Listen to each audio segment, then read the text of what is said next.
மக்களே வணக்கம். இன்னைக்கு பாண்டி ஸ்டோர் எபிசோட்ல பார்த்தீங்கன்னா, எல்லாம் ஃபீல் பண்ணி தான் அழுதுட்டு இருக்காங்க. சரவணா ரொம்ப கேட்குறாரு அதிகாரி கிட்ட, "ஏன் மேடம் இப்படி பண்றீங்க? தப்பு எதனா பண்ணியிருந்து நீங்க நெனச்சீங்கன்னா, என்ன எனக்கு தண்டனை குடுங்க. எங்க அப்பா, அம்மாவ, அண்ணன், தம்பி எல்லாரையும் ரிலீஸ் பண்ணிடுங்க. நீங்க என்ன தண்டனை குடுத்தாலும் நான் ஏத்துக்கிறேன். தயவு செஞ்சு இவ்வளோ நேரம் காக்க வைக்காதீங்க. பொம்பள புள்ளைங்கலாம் இருக்காங்கன்னு" சொல்லிட்டு காவல் அதிகாரியே கேட்குறாங்க. "அப்பா நீ சத்தம் போட்டு பேசாதப்பா. எங்களுக்குன்னு ஒரு ப்ரொசீஜர் இருக்கு. விசாரணை போயிட்டுருக்குல்ல. நாங்க எல்லாம் பார்த்து முடிவு பண்ணிக்கிறோம்ப்பா. நீ சத்தம் போடாதன்னு" சொல்றாங்க. கூட இருக்க கான்ஸ்டபிளும் கண்டிக்கிறாங்க. "நீங்க சத்தம் போடாதீங்க. இது ஸ்டேஷனா இல்ல மார்க்கெட்டா? வாய மூடுங்க. எங்களுக்கு தெரியும்னு" சொல்லிட்டு இருக்காங்க. இந்த நேரத்துல மீனா அவங்க அப்பா எல்லாம் அட்வொகேட்ட கூட்டு வராங்க. கூட முத்துவேல், சக்திவேல் வராங்க. காவல்துறை அதிகாரிகிட்ட பேசுறாங்க. "என்ன மேடம் நீங்க புரிஞ்சுக்கவே மாட்றீங்களே! ஒரு லேடீஸ இவ்ளோ நேரம் வச்சுட்ருக்கீங்க. 1 டே ஆகப்போகுது. நைட்டே வந்துடுச்சு. நீங்க என்ன பண்ண போறீங்கன்னு" கேட்குறாங்க. "சார் நாங்க எஃப்ஐஆர் போட்டு நாளைக்கு கோர்ட்ல ப்ரொடியூஸ் பண்ணோம் சார்" சொல்றாங்க. இத கேட்டு எல்லாம் ஷாக்கா வராங்க. "என்னது கோர்ட்லயா? என்ன மேடம் சொல்றீங்க? அப்ப இன்னைக்கு நைட் நீங்க ஜெயில்ல தள்ளிடுவீங்களான்னு" கேட்குறாங்க. "ஆமாப்பா கண்டிப்பா நாங்க இங்க ஸ்டேஷன்ல வச்சுக்க முடியாது. ஜெயில்ல தான்ப்பா நாங்க அவங்கள போட்டுருவோம். நாளைக்கு காலைல தான் விசாரணை நடக்கும்னு" சொல்றாங்க. "என்ன மேடம் இவ்வளோ நியாயமான போலீஸா உங்கள கேள்விப்பட்டுருக்கேன். உங்களுக்கும் தெரியாதா? பொம்பள புள்ளைங்க.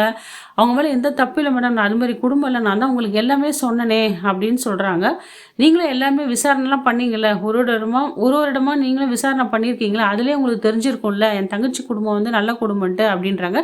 "சார் நீங்க சொன்னதெல்லாம் எல்லாமே ஓகே தான். நாங்களும் விசாரணை பண்ணிட்டோம். இருந்தாலுமே ஒரு பொண்ணு இங்க வச்சிருக்கீங்களே, லேடீஸா இருக்கான்னு சொல்றீங்களே, ஒரு லேடீஸ் தானே லேடீஸ் மேல கம்ப்ளைண்ட் குடுத்துருக்காங்க. இப்ப நான் அதுக்கு என்ன பதில் சொல்றது? ஏற்கனவே அந்த பொம்பள வந்து எல்லாமே வீடியோ எடுத்திருக்கு.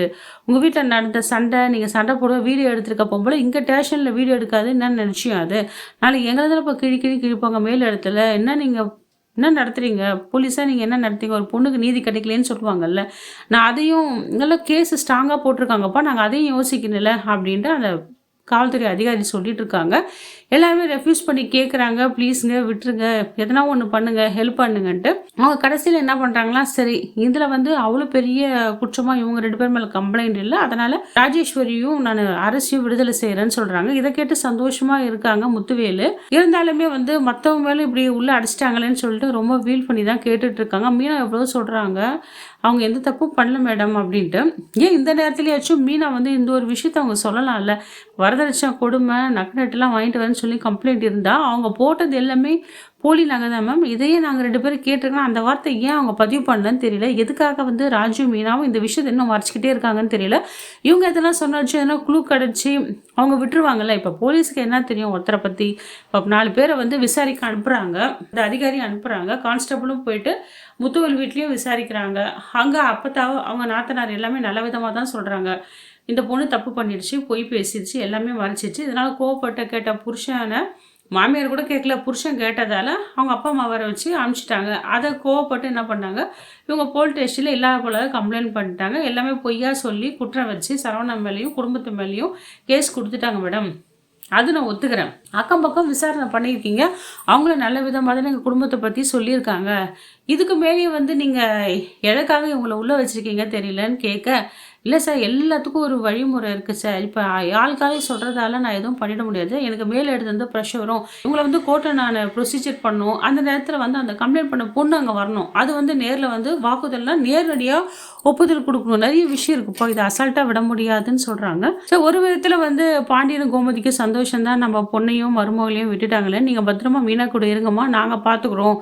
நாங்க எல்லாம் பார்த்துக்குறோம்னு சொல்றாங்க. ஏன்னா இவங்க பண்ணது அநியாய தப்பு தான். இந்த பாக்கியம் பண்ணது. ஒட்டுமொத்த குடும்பத்தையும் இது மாரி நடுத்தெருவுல நிக்க வச்சு அசிங்கப்படுத்துறது இல்லாம, ஸ்டேஷன்லயும் கம்ப்ளைண்ட் குடுத்துட்டாங்க. இப்ப ஜெயில்ல வேற போட போறாங்க. அது எவ்ளோ ஒரு தப்பான செயல பண்ணிட்டு இருக்காங்க இந்த பாக்கியம். இந்த கூறுக்கட்ட தங்கமயிலும் அவங்க அம்மா பேச்சு கேட்டுட்டு தேவையில்லாம ஒண்ணுமே தெரியாதா? அதெல்லாம் தெரியாது. எப்படியோ நம்ம அம்மா வீட்லேருந்து வந்து மாமியார் வீட்ல வந்து வாழணும்னு சொல்லிட்டு, காலையில வந்து வாசல்ல உட்கார தெரிஞ்சிருக்க மயிலுக்கு, அவங்க அம்மா தூங்குற நேரத்துலயும், வீட்ல எல்லாரும் இல்லாத நேரத்துலயும் வந்து ஸ்டேஷன்ல வந்து, "இல்ல இது வந்து ஃபேக்கான கம்ப்ளைண்ட் தான். எங்க அம்மா சொல்ல வச்சு தான் நான் சொன்னேன். எங்க அம்மா சொல்ல சொல்ல தான் நான் செஞ்சேன். அவங்க மேல நம்மளுக்குன்னு ஒரு மனசாட்சி இருக்குல்ல. அவங்க சொன்னதெல்லாம் பொய் மேடம். நான் தான் தப்பா கம்ப்ளைண்ட் குடுத்துட்டேன். இவங்க அடிச்சு எல்லாம் துன்புறுத்தல. நான் வரதட்சணைலாம் கேட்கல. ஆனா நான் இப்ப கூட அவர் கூட சேர தான் விரும்புறேன். ஆசைப்படுறேன்" ஆனா, இவங்க வந்து இந்த இல்லாத பொல்லாதெல்லாம் தப்புல நாங்க தான் பண்ணோம். பொய் சொல்லி ஏமாத்தி நாங்க கல்யாணம் பண்ணிக்கணும். அந்த வார்த்தை அவங்க முன் வச்சுட்டு வந்திருக்கலாம். அவங்க தங்கமையில் வரவே இல்ல. ஒருவேளை கோர்ட்ல வந்து அவங்க சொல்லலாம். சொல்ல வாய்ப்பு இருக்கு. இத கூட அவங்க பாக்கியம் தடுக்கலாம். இதெல்லாம் என்ன விபரீதம் நடக்க போகுது தெரியல மக்களே. அட்லீஸ்ட் ராஜு, மீனாவாச்சும் வாய் திறந்து எதனா வாக்குமூலம் குடுக்கணும்னு நான் நினைக்கிறேன் மக்களே. அப்பதான் அவங்களுக்கு வந்து கேஸ்க்கு எதனா ஒரு க்ளூ கிடைக்கும். இவங்க வரதட்சணை கொடுமைன்றாங்களே, நகை நட்டு இல்லன்றாங்களே, அப்ப அந்த நகை நட்டு எல்லாமே பொய்யான நகை நட்டு தானே! அந்த ஒண்ணாச்சும் இவங்களுக்கு ஒரு க்ளூவா கிடைச்சிருக்கும். ஏன் ராஜும், மீனாவும் இன்னும் சொல்லாம இருக்காங்கன்னு தெரியல. வீட்ல யார்கிட்டயும் டிஸ்கஸ் பண்ணல. இங்க போலீஸ் அதிகாரிகிட்ட கூட அந்த அம்மா எதுவுமே டிஸ்கஸ் பண்ணல. இந்த மீனா எதுக்கு இத மறைச்சிட்டு இருக்காங்க? இல்ல இந்த விஷயத்தையும் அவங்க மறந்துட்டாங்களா என்னன்னு தெரியல மக்களே. அடுத்து வர வீடியோல தான் பாண்டியன் ஸ்டோர்ல என்ன நடக்க போகுது நம்ம பார்க்க முடியும். பாண்டி வந்து ரொம்ப மனதளவு ஃபீல் பண்ணிக்கிறாரு. அந்த பொண்ணு போல தான் நினைச்சேன். அந்த பொண்ணு இவ்ளோ பண்ணிடுச்சே! சொல்லிட்டு ரொம்ப வேதனைப்பட்டு துடிச்சிட்டு இருக்காரு. ஆனா சரவணுக்கு வந்து கோவம் அடக்க முடியல. போலீஸ் ஸ்டேஷன்லேயே கத்துறாரு. எல்லாரும் சமாதானப்படுத்துறாங்க. பழனிவேல்லாம் மச்சான் வாய தொறக்காதடா! மேலும் மேலும் எதனா பிரச்சனை ஆயிட போது. நாங்கலாம் பார்த்துக்குவோம். இந்த ஒரு நைட்டு பொறுத்துக்கோ. நாளைக்கு பார்த்துக்கலாம். நாளைக்கு வெளிய வந்துடலாம்னு சொல்லிட்டு இருக்காங்க. எல்லாருமே நம்பிக்கையா தான் பேசிட்டு இருக்காங்க. சக்திவேலும், முத்துவேலும் வந்து கோமதிக்கு நல்லா ஆதரவா தான் பேசிட்டு இருக்காங்க. இந்த ஒரு நைட் பொறுத்துக்கம்மா. எல்லா பிரச்சனையும் சால்வ் ஆயிடும். நாங்க வெளிய கொண்டு வரோம்னு சொல்லிட்டு வக்கீலா ஏற்பாடு பண்ணி தான் இருக்காங்க மக்களே. இந்த வீடியோ உங்களுக்கு பிடிச்சிருந்தா லைக் அண்ட் ஷேர், கமெண்ட் பண்ணுங்க. அடுத்த வர வீடியோல என்ன நடக்குதுன்னு பார்க்கலாங்க பாண்டியன் ஸ்டோர்ல. நன்றி, வணக்கம்.